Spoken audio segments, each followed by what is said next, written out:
Today we'll talk about how can you fix this problem or know how you can do that on your Lemon8 app. So you just follow this ways, then it's going to work with you.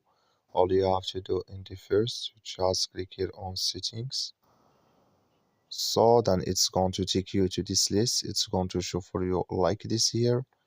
So then you go down, just keep going down, click here on apps. Come to apps list. In there you're looking here for Lemon8 app, or just click on search. Then here add Lemon8, it's going to show for you like this. Click on it, then it's going to take you to this list. Click on for stop, click on OK. Then you go down, just click on storage. Come to storage list here, just click on clear cache. So then you turn off your Wi-Fi and turn on it again, then it's going to work with you. That's all you have to do. That's all. Thank you for watching. Don't forget to support us by liking, subscribe.